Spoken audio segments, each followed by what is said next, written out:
From the outside looking in, जो आपने कहा कि currently edtech is looking like it's gloomy, जो भी ये बायजूस की कंट्रोवर्सी हुई etcetera etcetera, I don't think that that's a long-term chapa upon edtech. I feel you guys are going through some kind of phase because of what we just spoke. कि technology हर जगह obviously घुसेगी, हर field में. And all this is right after this AI conversation कि there's going to be new innovations now. जब कोई आपसे कहता है कि edtech is going through a gloomy phase, funding dry हो चुकी है, things like that, how do you guys process it? See, I think both of us have read enough biographies. जैसे आप एलॉन मस्क की बायोग्राफी पढ़ेंगे तो Tesla को इतनी बार राइट ऑफ कर दिया था लोगों ने, इतनी बार, कि टेस्ला कभी इलेक्ट्रिक व्हीकल्स नहीं बना सकता, इलेक्ट्रिक व्हीकल्स कभी बन ही नहीं सकते. स्पेसएक्स में उसके 5 रॉकेट लॉन्चेस फेल हो गए थे.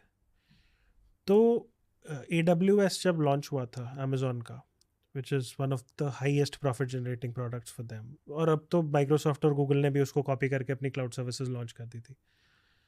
तो फ्रंट पेज न्यूज़ थी कि it's going to be a failure. तो मैं फर्स्ट प्रिंसिपल से सोचता हूँ, online education is here to stay. आपके टीचर्स अगर कोटा के बेस्ट टीचर हैं तो कोई गांव में बैठ के उन टीचर से क्यों नहीं पढ़े. डाउट सॉल्विंग के लिए AI विल बी ग्रेट. तो अगर आप फर्स्ट प्रिंसिपल से सोचो, जैसे सेल्फ ड्राइविंग कार्स है, लाइक रोमन वाज सेइंग कि हम सैन फ्रांसिस्को में बैठे हैं, हमने एक जगह अपना डिनर ख़त्म करा, हमने वेमो और क्या दूसरी कंपनी का नाम क्या था, बंद हो गए थे वो, उस टाइम के लिए बैन हुई थी, but I am forgetting the name of the company. हमने वो वेमो ऑर्डर करी, a car just came with no driver, we took the ride, it was magical. Now क्या 20 साल बाद वो नहीं होगा? बिल्कुल होगा, but there will be a lot of disruption, there will be a lot of countries that will oppose the same because काफ़ी jobs जाएंगे. तो similarly is online education here to stay? Yes. क्या प्लेयर्स ने ज़्यादा funding उठा के ज़्यादा खर्चा करा? यस. तो उतना खर्चा नहीं करना चाहिए था. क्या कुछ लोगों ने मिस सेलिंग करी, कुछ लोगों ने फ्रॉड करा? यस. वो नहीं करना चाहिए था. तो आप ये बोल सकते हो कि चलो बिजनेस मॉडल इम्प्रूव होगा, आप ये बोल सकते हो कि आपकी कस्टमर एक्विजिशन कॉस्ट इम्प्रूव होगी, बट ऑनलाइन एजुकेशन तो रहेगा ना.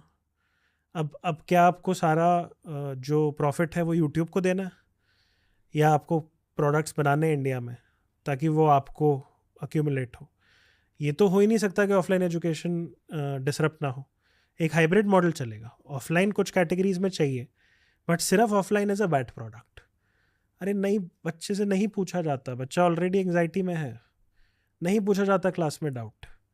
उसको मैथ का टीचर अच्छा नहीं लग रहा, वो गया मैनेजमेंट के पास, मैनेजमेंट ने बोला मैं चेंज नहीं कर सकता क्योंकि अभी मिड सीज़न है. वो घर जाके क्या करे? तो या तो यूट्यूब खोलेगा या अनअकैडमी खोलेगा और वो देखेगा क्लास. तो आई थिंक सेक्टर तो यही है, like it is going to grow very very fast, everyone will learn. आज कोई IT सर्विसेज कंपनी में है, उसको एक प्रोडक्ट कंपनी में जॉब चाहिए 12 लाख. मेरे को 3 लाख की नौकरी मिल गई इन्फोसिस में, अब मुझे 12 लाख की नौकरी चाहिए अमेजोन में. उसके लिए मुझे ऑनलाइन लर्निंग करनी है, इसके लिए ऑफलाइन कोचिंग तो है ही नहीं. तो online learning is here to stay. Business models में एवोल्यूशन आएगा, कस्टमर एक्विजिशन कॉस्ट में एवोल्यूशन आएगा. एडटेक को कोई कुछ भी बोल दे, वो रात को जाके स्टॉक मार्केटिंग यूट्यूब पे ही सीख रहे हैं ना, तो दैट्स टेक्निकली एडटेक. तो edtech is here to stay. We have a platform called Graphy, जिसमें बहुत सारे क्रिएटर्स कमाते हैं, and we take a 5-10% cut. उसमें creators are making 500 crore per year अपने कोर्स बेच के. तो दैट्स एडटेक. अलग बिजनेस मॉडल है. मैं अपना सॉफ्टवेयर दे रहा हूँ उनको लाइव क्लासेस करने के लिए. जैसे graphy for us will do 40 crore this year revenue, profitable. It's not that big as Unacademy business, but it's a very good profitable business. तो एडटेक को राइट ऑफ करना तो बहुत ही डम बात हो गई कि यार एडटेक नहीं चलेगा. बट फिगर आउट ये करना है कि मॉडल कौन सा चलेगा. Edtech is here to stay. Let's all figure out a sustainable, profitable, predictable model, growth model. 100% agreed with him. See कुछ चीज़ें तो सिर्फ ऑनलाइन ही पढ़ा सकते हैं. जैसे कोडिंग हो गया, मतलब 99% चीज़ें ऑनलाइन ही होती हैं. जैसे काफ़ी सारे कोर्सेज बोल रहा था कि आपको स्टॉक मार्केट सीखना है, तो that's all online. You can go to an offline store but 90% is online. फिर it is very affordable, very very affordable Yeah. As compare to offline. And इसमें बस एक पॉइंट है कि जो बैजू ने करा, that's not a representation of edtech. I don't want to go deep into it, but उस कंपनी की प्रैक्टिसेस में काफ़ी मिस सेलिंग थी. उन्होंने अपने फाइनेंशियल्स को ट्रांसपेरेंट नहीं रखा, गवर्नेंस अच्छी नहीं थी, उन्होंने इन्वेस्टर्स को सही रिपोर्टिंग नहीं दी. ऐसी बाकी एडटेक कंपनीज ऐसी नहीं. हाँ, किसी का बिजनेस मॉडल नहीं चला होगा, बट जस्ट बिकॉज बैजूस का वैल्यूएशन 22 बिलियन हो गया और वो पोस्टर चाइल्ड बन गया, इन्वेस्टर्स की भी गलती है, फाउंडर की ज़्यादा बड़ी गलती है. तो but that is not neither representation of edtech nor of the Indian startup ecosystem. जबकि ऐसा बोला जाएगा आज भी ग्लोबली. मेरे कुछ इन्वेस्टर्स बता रहे थे कि जब वो एलपी से पैसा रेस करने जाते हैं, पहला सवाल आता है बैजू का क्या चल रहा है. सिर्फ अब ऐसा नहीं है कि यूएस में फ्रॉड्स नहीं हुए. तो we have seen many examples of fraud in US. तो आई थिंक उससे इकोसिस्टम स्ट्रांग होगा. तो ये बोलना एडटेक का क्या हुआ बिकॉज बैजूस का क्या हुआ, ये तो बिल्कुल ही मीनिंगलेस बात हो गई. What is an edtech company according to you?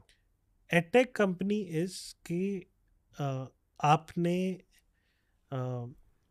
अच्छा कंटेंट या अच्छे टीचर को टेक्नोलॉजी यूज़ करके आपने उनके कंटेंट को या उनकी टीचिंग को मोर कन्वीनियंट बनाया, मोर एक्सेसिबल बनाया और यूनिवर्सल बनाया. Okay. आपने डेमोक्रेटाइज करा access to high quality education. अब जस्ट बिकॉज लेट्स से आप मुंबई में अंधेरी में रहते हो और आपको बहुत अच्छे टीचर का एक्सेस है. वो किसी इंडिया के किसी गांव में वो एक्सेस नहीं है ना. बट अगर वो टीचर ऑनलाइन एक प्लेटफॉर्म पे पढ़ा रहा है और वो बच्चा गांव में अपने फ़ोन में वो देख सकता है, I think that's edtech for me.